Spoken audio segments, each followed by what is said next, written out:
I'm Gabe Monroy. I'm the Chief Product Officer at DigitalOcean. I'm really excited to share some of what I've learned about approaching product development with a founder's mentality, including the difference between candy, vitamins, and painkillers in the world of product. So, before we jump in, I thought it'd be helpful to share a little bit about my background, personally. Prior to DigitalOcean, where I've been having a lot of fun, I was responsible for most of the developer-facing services in Microsoft Azure. And so while I was there, I learned a lot about running large product and engineering teams. I was accountable for billions of dollars in revenue there. But I actually came to Microsoft through an acquisition of a startup I founded called Deis. And though today, I'm executive at a publicly traded company, I actually consider myself a founder and an entrepreneur at heart. And I'm going to share a little bit about that journey. Look, I've been very fortunate in my career and frankly very lucky throughout my career. I think luck is often underestimated. I've sold 2 startups. At Microsoft, I started Azure's Kubernetes service, which is the fastest growing service, compute service in Azure's history. I helped DigitalOcean launch their first serverless product this year. Lots more innovation we've been delivering at DigitalOcean recently. But those successes mask a lot of failures along the way. And I personally think it's less interesting to talk about the successes than it is about the failures. So we're going to spend some time today talking about the stuff that blew up and went wrong and what I sort of took away from that. So, tell some stories. The first story I'm going to tell is the first startup I ever founded, SaaS startup actually called OpDemand. And I haven't actually told this story publicly before, so this should be fun.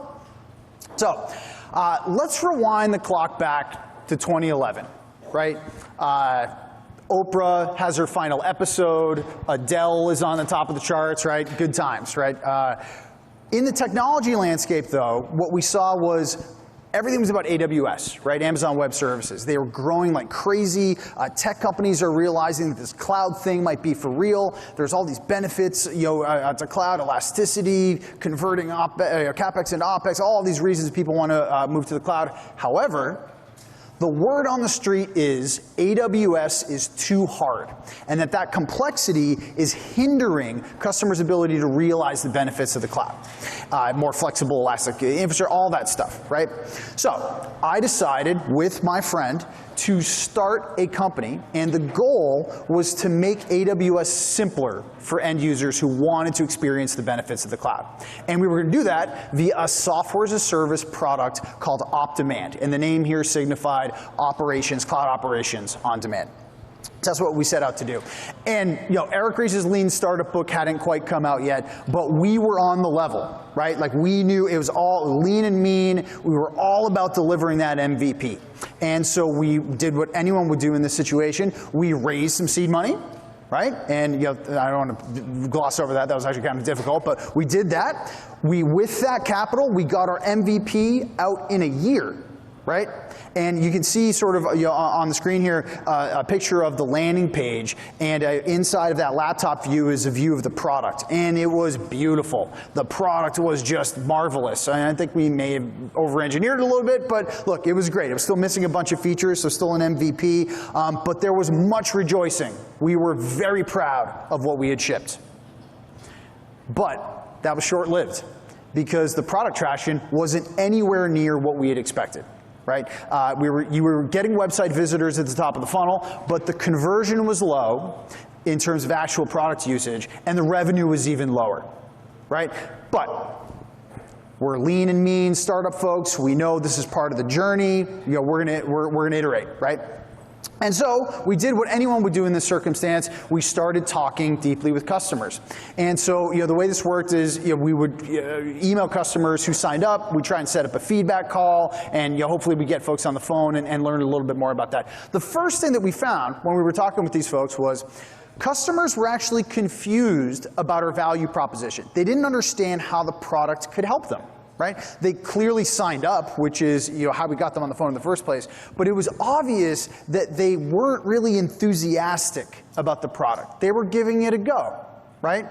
And those that we did engage, found that did engage deeply in terms of using the product, they did actually enjoy using it. So that was good. But at the same time, they weren't able to, or willing, frankly, to put in the effort to actually adopt the product in a meaningful way. And that was a big challenge for us. So as we're digesting this customer feedback, we had a good idea of what went wrong, right? Our minimum viable product was too minimal. Right? Very common perception, right? We just didn't have enough features, right? And we had this long roadmap of stuff that was excluded from the MVP. So on these calls, we're asking customers, well, what features would get you really excited about using the product, right? And we collected this long list, and some of those things were on our roadmap. Some of them were new things that we heard, and support for discovering and importing resources, team collaboration, new types of templates. And so we worked through that list, we prioritized it, and in startup lean fashion, we cranked out and delivered all those new features. And nothing.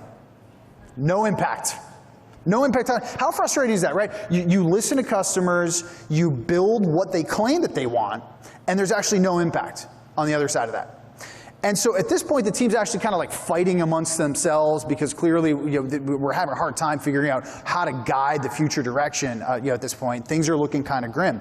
And so with desperation in the air, I personally decided to go reach out to customers again. But this time, I wasn't going to talk about our product. Right? I was instead going to ask higher level questions. Why did you land on our website? Right? What is it you were trying to do? Right? Well, why did you land on our website? We were trying to build an application. Okay, that sort of lines up with what we had thought. Well, what do you usually do when you want to build an application? Many customers said AWS. Great, awesome. That was sort of the premise of the company, so good to hear that. A lot of other customers said we use Heroku, and we actually didn't expect that. We didn't think we were competing with Heroku, but from the perspective of our customers, we were. And actually, that's what matters more. And the follow-on question to that is, well, why not just use Heroku? And I'll never forget, I got this quote from, it must have been 10 customers. If you could give me something like Heroku that I could run on my own AWS account, that would give me the control and flexibility that I need, and I would pay a lot for that. Emphasis on that last point. And I would pay a lot for that. And so with that, we executed a pivot, right? And this is one of those difficult startup pivots. I lost team members during this period. It was unclear whether this was going to be successful. We didn't really have necessarily enough capital to fully execute the pivot. We weren't sure how this was going to work. Very common position a lot of startups will find themselves in. And so we pivoted towards essentially delivering on that last what I would pay a lot for. And to our surprise, I suppose, to some of the team members' surprise, it was wildly successful. We saw lots of traction in terms of Deis being adopted for folks who are looking to make AWS easier to use. Deis was ultimately acquired twice, first by a company called Engine Yard, the Ruby on Rails pass. Later, we spun that out, and it was acquired again by Microsoft, and that's how I ended up getting into Microsoft to bootstrap the container services business. And so, it's interesting to me. People ask me, well, what are your big takeaways, on this journey? And I go back to this phrase that I heard, which is candy, vitamins, and painkillers in the world of product. And so let me talk a little bit about what I mean here. First, I want to give credit where credit's due. I actually had to do a little bit of digging on this. This is actually from Kevin Fong, a venture capitalist. And the quote I was able to find is, we divide business plans into 3 categories: candy, vitamins, and painkillers. We throw away the candy, we look at the vitamins, and we really like the painkillers. Now, to define this a little bit more deeply, candy, it's a nice treat, right? But you can live without it. Right? Vitamins improve your life, right? But they are a nice to have. And painkillers are the must-haves. And because of the must-haves, they end up being the easiest things to sell. Now, I want to be very clear about this. Not every product must be a painkiller to be successful. Candy sells really well. A good example of this is gaming, right? Video games, mobile games on your phone. That's candy, right? It's giving you a quick dopamine hit. You can make a lot of money selling candy. Let's be very clear. There's great product experiences that you can build there. It's important to know what you're selling, whether you're selling candy, vitamins, or painkillers. And again, painkillers tend to be the easiest to sell. Now the problem that we had with OpDemand was we were failing to communicate what we were offering. The UI was candy, the marketing made it feel like a vitamin, AWS made easy is indicative of something that's a nice to have, not a must have, but we were selling it as if it was a must have, and it was just completely misaligned, and our entire go-to-market suffered as a result. But to put this into more focus, I want to tell you another story, which is the story of Azure Container Service, which it just turns out is sort of the next thing I did right after I joined Microsoft. So as happens when you join a large company through an acquisition, I was immediately handed some stuff that was being worked on by other teams. In this case, a service, a product called Azure Container Service, had went GA in 2016, about a year before I had arrived. And the idea here was, a push-button access to a container orchestration system in the cloud, different flavors of orchestration. The specifics of the product didn't really matter, because to me, as a product person, I need to figure out what is the perceived value from our end users. And so that's exactly what I started to do. So once I arrived, I started interviewing customers. And what I found during those interviews was ACS really was a vitamin, and it wasn't a painkiller. And here are some quotes that I was able to recall from these discussions. I was able to set up the equivalent solution myself on Azure, but ACS saved me a lot of time. Okay? ACS is great. I was able to get rid of my custom solution and switch to ACS. ACS doesn't yet support the server type I need, so I'm going to keep using my own solution, and I'll probably switch over if you add this feature. What's common here is there's another solution to this problem, right? ACS was not a must-have, given these quotes. It was a nice-to-have. Right? And screams vitamin in terms of this taxonomy of vitamins and painkillers. And so what we did with this, and this is stuff I had learned during the OpDemand experience, was really put the product away. Right? ACS was my product. Forget about that. Talk about what the customer outcome needs to be. And clearly in this case, there was a custom solution that folks were using instead of the product that I wanted them to be buying. And so I started asking questions about what they were using for their custom solution. Well, customers with their own solution experience pain with upgrades and reliability. It takes too much time to upgrade to new versions. We have to set up and move systems, move things around, tear the old system down. Okay, that sounds kind of painful. When we're serving a lot of traffic, our homegrown system sometimes crashes. Ouch, that sounds painful. We aren't sure why. We need something more reliable for our customers. Interesting, this sounds painful, right? And so with this knowledge and with this feedback, what we were able to do is take sort of the general product landscape that we were in, but pivot it to a different area, which resulted in the creation of Azure's Kubernetes service, AKS, which is a product that I helped launch in 2017, following the feedback that I was just sharing with you. AKS featured all of the things that customers were asking for: better reliability, upgrade support integrated, all the stuff we were hearing that was painful for customers was present in this new product and in this new solution. And as a result, this became the fastest growing compute service in the history of Azure. Very impressive, and to me, a great example of the difference between vitamins and painkillers. Now, to go a little bit deeper into this, I want to share some more lessons that I've learned sort of throughout this journey. And there are quite a few, so I'm limiting it a bit here.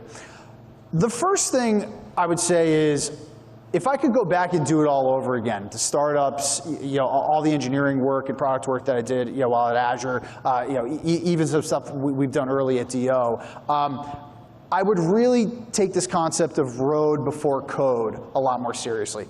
To understand if you are building candy, vitamins, or painkillers, you need to take a design-first approach where you're out engaged in market, talking with customers, ideally before you write a line of code. And in fact, we've operationalized this at DigitalOcean, and we're well known for building very simple products. We do this as part of the design-led engineering that we perform at DO, and that's part of the reason reason we get products that have that level of simplicity built in from the outset. So what does this really look like? Well, really what you want to do is you want to study the desired outcomes of your customer very carefully, right? It's outcome focused. It's not product feature and functionality focused. You also want to make sure that you're designing your product experiences to enable those outcomes to become seamless, right? It should be part of the product journey that those outcomes are able to be achieved. Our customers don't have to exit your product, come back to your product in order to achieve that outcome. But the biggest thing I found is documenting your core product flows in a visual walkthrough, and then walking customers through, here's what the product would look like if we built it, right? You didn't build anything other than some mocks or some screenshots, right? You built just some flows in terms of what you would design for folks. And when you do that, and when you bring your engineering team along for the ride as you're talking with customers, you end up developing a sense of customer empathy, and you're able to understand how your customers perceive your product.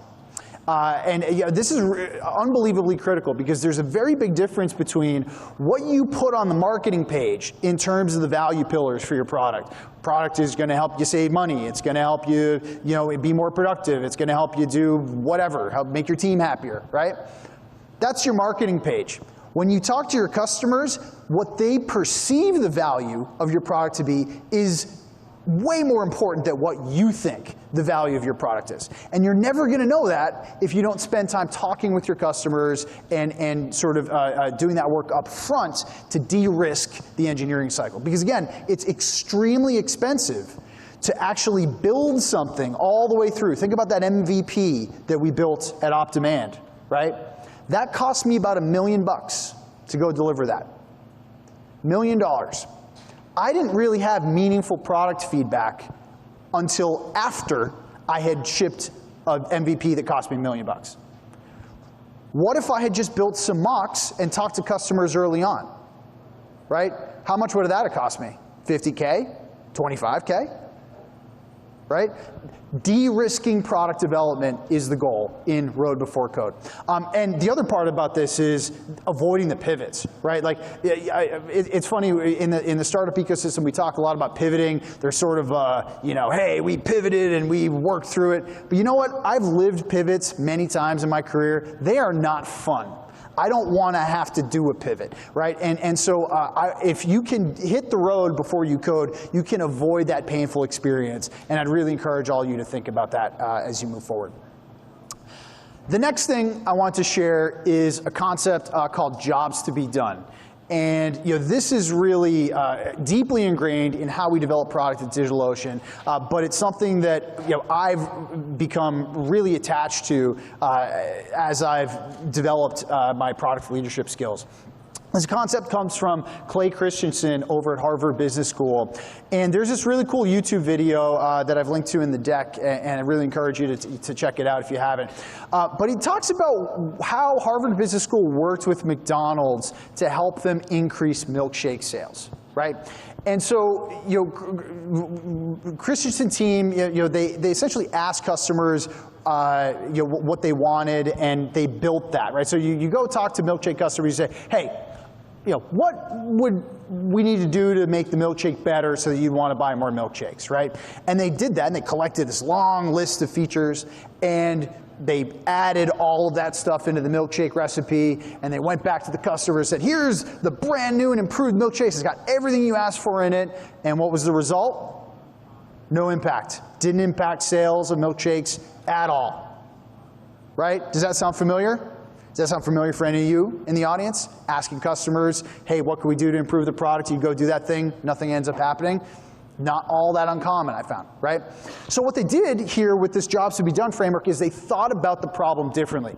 And they said, customers are hiring the milkshake to do a job, right? And it was actually in the morning. One of the weird things about milkshake sales is people buy milkshakes at in the morning. Isn't that weird? It's like you think it's like a dessert or whatever. But no, milkshake sales happen in the morning. So what was the job to be done at 7 a.m. Where people were buying a milkshake, right? And how could we understand that job better to help improve milkshakes? Well, after they focused on the end goal, what they realized was that customers The job to be done was they had a long and boring commute to work in the morning.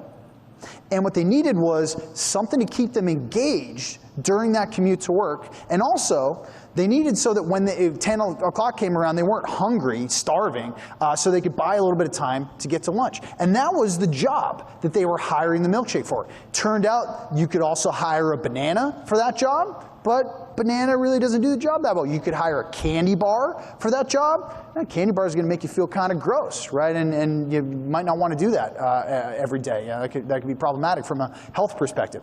So what they ended up doing with this knowledge was, by understanding the job, they realized things like the viscosity of the milkshake, how long it took to drink the milkshake, actually impacted the level of engagement during that drive to work, right? Because if you suck the milkshake down in 10 seconds, it's like, well, that didn't really help me on my long drive to work. If the milkshake takes you 5 minutes to drink because you really can't pull it up through that straw, it's too viscous, well, that keeps you engaged during the drive to work, and that's how they were able to improve the milkshake and increase sales overall. So, look, to build the best version of the product, in this case it was candy, by the way. Milkshakes are clearly candy in terms of vitamins, candies, and painkillers. You must understand the job to be done. And for me, when I'm thinking about what we learned here, with Azure's Container Service, ACS, customers wanted to hire ACS to upgrade their clusters. They wanted to hire ACS to provide reliability, a reliable infrastructure for them. We weren't fulfilling the job to be done that they had brought to the table, and that was a big problem. But the first step was in understanding what that job was. So, the next thing I learned here, and the final thing, is this concept of pivoting from vitamins to painkillers by finding these must-haves in the product experience. So, at OpDemand, we put out a product, and it turned out that product was a vitamin, right? It was a nice to have for folks, which is okay, right? A lot of the stuff we do is not going to be a painkiller right out of the gate, and that's fine. But through a process of engaging with customers and really searching for what are those must-haves, we found out I don't have enough control in either your product or whatever my alternatives are to your product. And that was the must-have. And it turned out that we were able to pivot the product in the same general area, mind you, but we were able to pivot the product around that must-have. That led to Deus. Deus ended up being wildly successful, right? And so I'd also argue Deus would never have happened had we not started with the vitamin that was OpDemand. And so you can start on one end of the spectrum and migrate across. Same story for Azure Container Service. Right? Azure Container Service, it wasn't getting the job done for customers. It was a nice to have. People had their own custom solutions that they were using for this. They didn't need ACS. They just didn't, and they told us that pretty verbatim. And they said to us, I am spending too much time managing infrastructure, and that is painful for me, right? And so as we worked on adapting a solution to that, we came out with Azure's Kubernetes service, which was directly derived from the product and learnings that we had through Azure Container Service. And Azure Kubernetes service, again, turned out to be one of the fastest growing services in the history of Azure. So, to wrap up, the key takeaways here are, when thinking about candy, vitamins, and painkillers, it's really important to make sure you hit the road before you code. It is, myself, I'm an engineer by trade, right? I'm a product guy now, chief product officer today, but I used to write code, and that used to be all I wanted to do. And it was really hard for me as a more technical person to go talk to customers, right? I wanted to spend more time building. Build, build, build. That was the mentality. Build, build, build, right? Talking to customers de-risks the build, and it's actually a whole lot less painful. But most importantly, it helps you understand how your customers perceive your product. Not what you want them to perceive your product as, but how it's perceived in reality. Is it candy? Is it a vitamin? Is it a painkiller? And by taking this design-first approach, where you leverage technology like design sprints, I don't know how many of you are familiar with the concept of design sprints that come out of Google. or the concept of a customer-driven playbook that has come out of Microsoft. These are frameworks you can use to help structure sprints that will allow you to understand perceived value from your customers and help you de-risk product development. So I'd encourage everyone in the audience here to check out the book Sprints by the folks who have pioneered design sprints at Google. It can be very accelerating to folks who want to engage in this endeavor. The second point I mentioned is you got to know your customers' jobs to be done. It's really about understanding motivations and outcome orientation. All too often in the product space, we talk about features, we talk about voice of the customer, and we almost delegate the product roadmap to what is the topmost thing that customers are asking for.